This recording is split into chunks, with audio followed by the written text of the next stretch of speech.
Worlds in collision. The controversial theories of Immanuel Velikovsky may be proven right.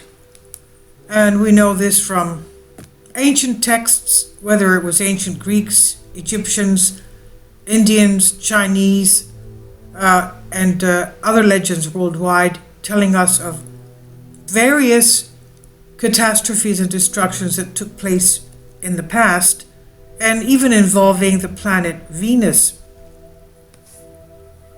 Some of the controversies that arise in the world seem to latch on to the public's imagination, and then for decades or years following simply will not let go.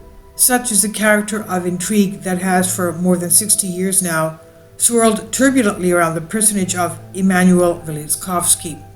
We know that upon Albert Einstein's death, they found Velikovsky's book, Worlds in Collision, opened up on the desk of Albert Einstein, so he was obviously reading this book. Velikovsky, who sadly died in 1979, was a Russian-born medical doctor and psychoanalyst. He first came into the public eye in the 1920s for founding the Scripta Universitatis academic journal in Berlin, later worked alongside others to establish the Hebrew University in Jerusalem.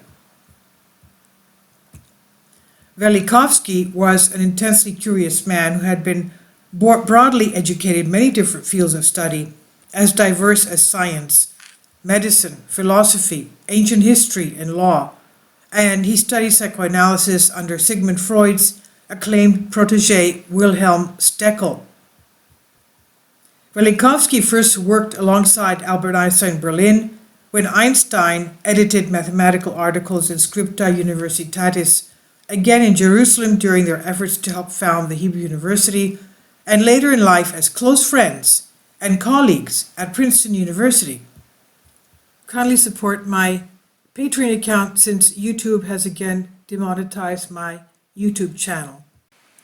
The daily posts are 5 videos daily, and they are totally different from what I have on my YouTube channel. Thank you so much for your support and that you find all my content so interesting. You'll find the Patreon account details in the description box below. In 1939, Immanuel Velikovsky brought his family to New York City, planning to spend the summer engaged in research at Columbia University's library.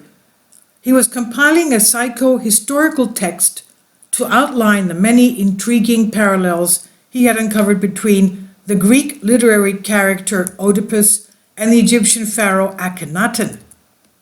This research, however, was soon sidelined when Velikovsky uncovered an Egyptian papyrus called The Admonitions of Ipuwer, I-P-U-W-E-R, Ipuwer, a text that seems to provide historical confirmation for biblical accounts of the 10 plagues in Egypt at the time of Moses.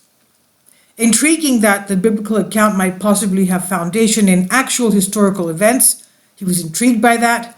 Velikovsky began to seek out other ancient references that might serve to uphold that point of view. In other words, past catastrophes. Using the techniques of a comparative mythologist, Velikovsky began a comprehensive review of ancient texts from around the world, dating from that same time period of the Exodus of Moses at the time in Egypt, the same time period, and produced a body of supporting evidence that was more sustainable than he had first imagined. The ancient text presented what he saw as a kind of universality of theme relating to reports of global calamity, descriptions of fire raining from the sky, violent earthquakes, volcanoes erupting, displacement of great bodies of water, and similar disasters of seeming mythical proportions. At the same time, he also began a search for references that might point to some real-world agent capable of inflicting the kind of misfortunes described in the book of Exodus. He eventually settled on the theoretic close approach of a comet to the Earth as a type of natural event that most closely fits the profile of destructive consequences described in the texts. This tentative conclusion was upheld in his mind by many explicit ancient references to a fearful wandering comet associated with great calamity. References to this comet were given by different cultures under various names, such as Seth and Typhon. Velikovsky also found himself confused to learn that in some cultures the names that had been initially assigned to this fearful comet also came later to be associated with the planet Venus. Meanwhile, Velikovsky became aware of the sudden rise at about that same historical period of what seemed to be a global obsession with tracking the motions of Venus. Many different cultures began to keep careful written accounts of the numbers of days between the risings and settings of Venus. And we even have Venus in the Antikythera device, where they, at any point in time, were able to monitor where Venus was. Why would they do that? But anyway, that's just a tangent, a sideline to this. So tracking Venus is a likely motive that is cited by some historians as having inspired the oracle bone texts, the earliest form of written record known to exist in China.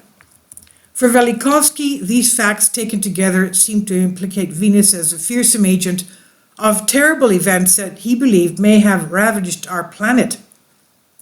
Velikovsky associated this same period of destruction with the stupendous eruption of the volcano Hydra on the island of Santorini, the sudden fall of the Minoan Empire in the Mediterranean, and the end of the Middle Kingdom in Egypt. This happened about 1500 BC, the time of Exodus. Now, in support of this unorthodox thesis, Velikovsky noted that the texts of most ancient cultures prior to 1500 BC, most notably those of the Hindus, Babylonians, and Egyptians, refer only to 4 planets: Jupiter, Saturn, Mars, and Mercury. References to Venus prior to that date are inexplicably given using words and symbols that were traditionally reserved for comets. They describe Venus as appearing hairy or refer to its horns or long tail. There are references prior to 1500 BC to goddesses such as the Sumerian Inanna. However, the iconography associated with these goddesses typically involve images of comets.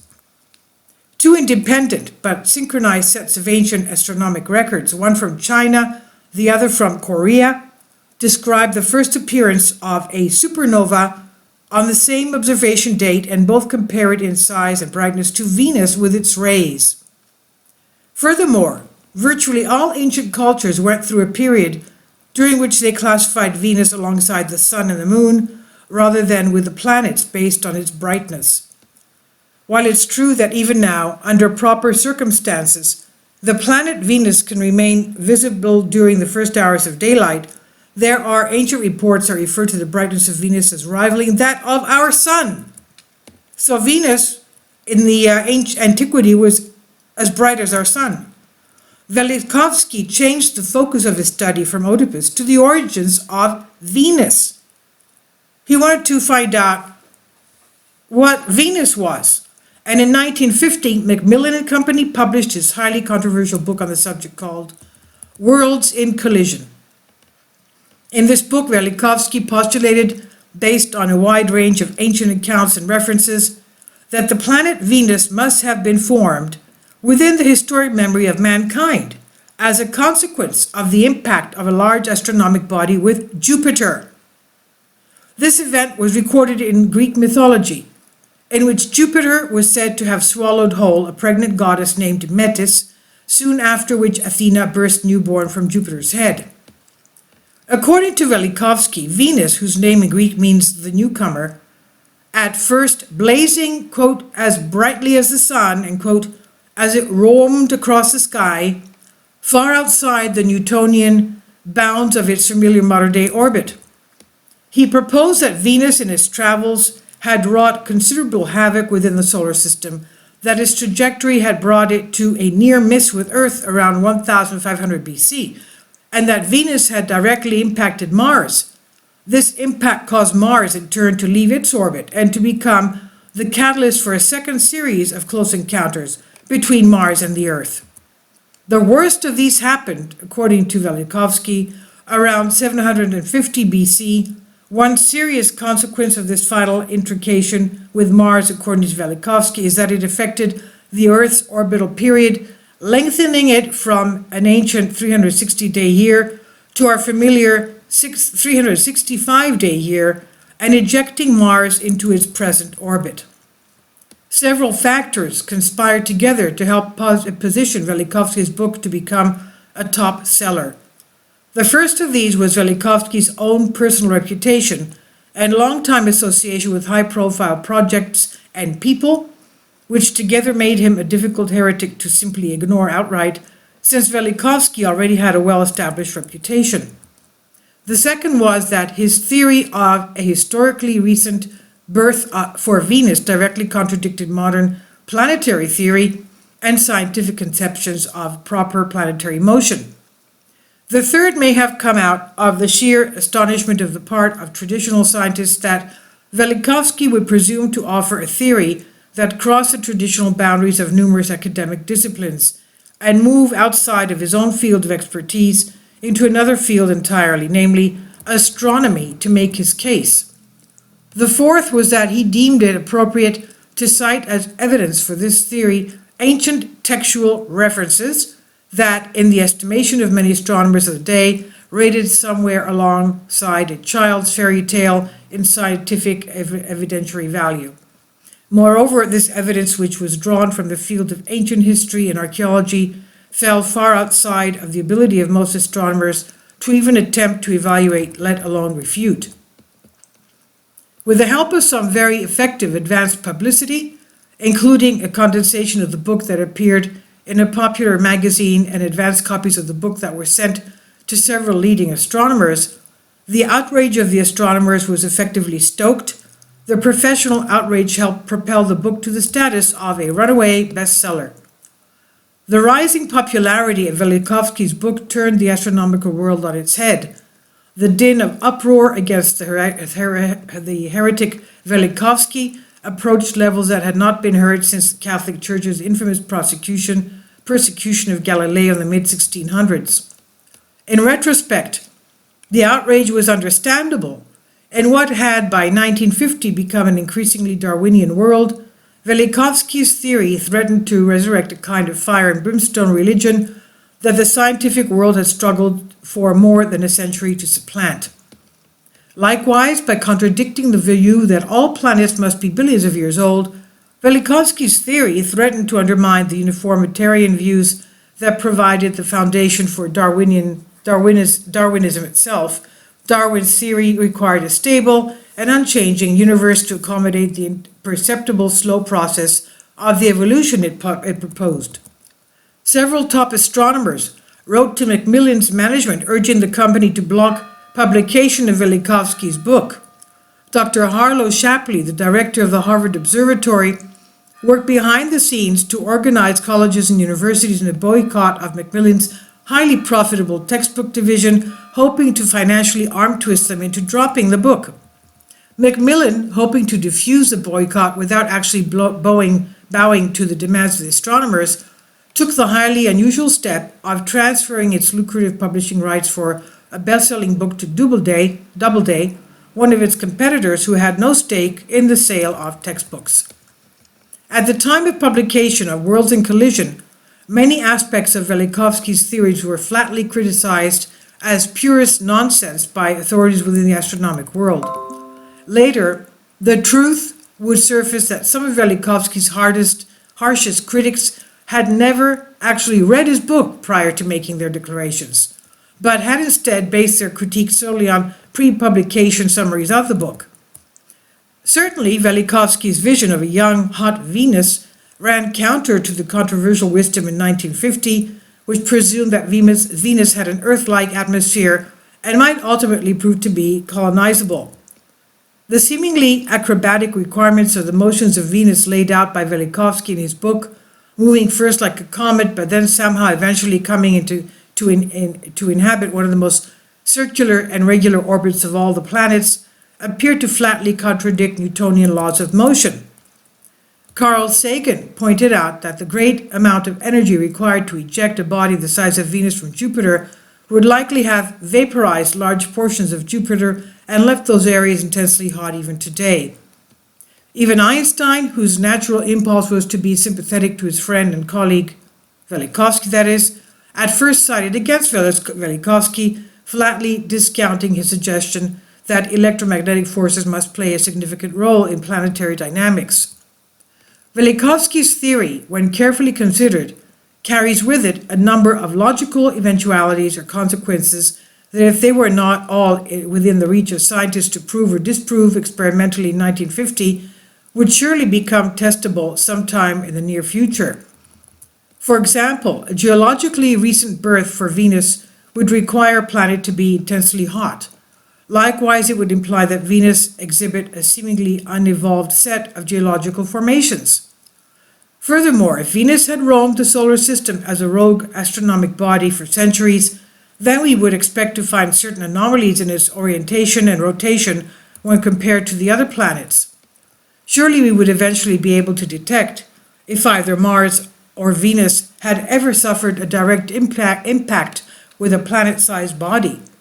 If Venus and Mars had made close approaches to the Earth in ancient times, we should be able to identify chemical, geological, or magnetic signatures associated with those events.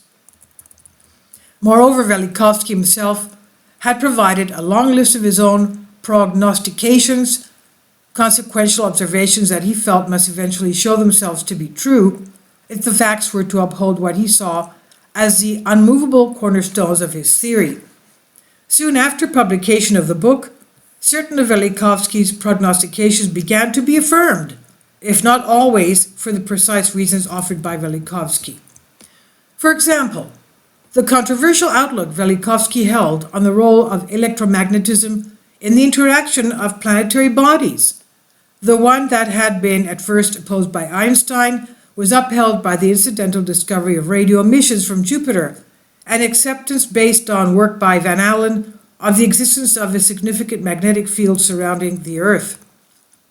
By the 1960s, Velikovsky was considered a credible enough authority on questions of astronomy to be hired by a leading television network to consult and comment during NASA's live moon landings.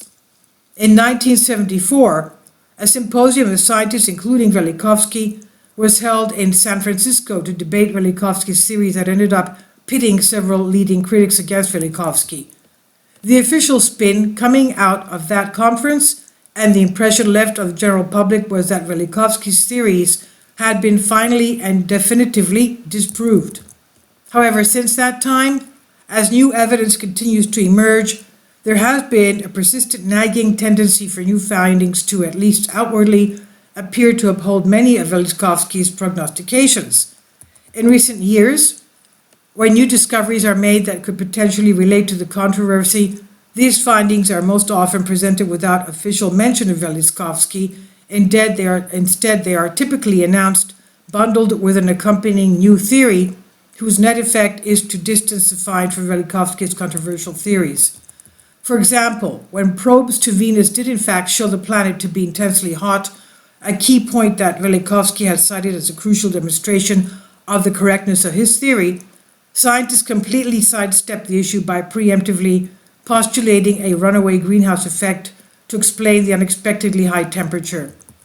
When Venus was found to have far fewer impact craters than would be expected for a billion-year-old planet, astronomers again proposed that unknown geologic forces, quote-unquote, must have somehow caused a geologically recent global resurfacing of Venus, thus wiping away evidence of the craters.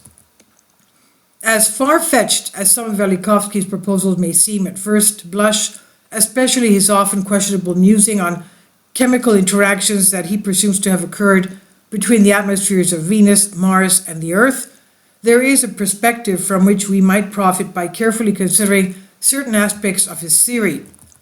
For example, his suggestion that a planet might be formed as a consequence of a large impact on a gas giant planet seems as reasonable as either of the two leading traditional theories of planetary creation, both of which are believed by some astronomers to suffer from serious, perhaps fatal, theoretic difficulties. And likewise, it's already an accepted part of traditional astronomic theory that our own moon was formed as the byproduct of an impact. Surely it's not unreasonable to think that we can what can happen on a small scale in our solar system could also happen on a larger scale. Some of Velikovsky's critics say that it's unreasonable to think that the wandering orbit of Venus as a comet could have circularized for the planet Venus in such a short period, and yet it's well known there are some comets that have apparently achieved circular orbits around our Sun. Some theories suggest that a comet's tail can provide the necessary drag to circularize its orbit. Others claim that tidal forces of gravity can cause the orbits to circularize. The way Velikovsky's argument is structured, there are a number of single questions, fail points attached to a scenario.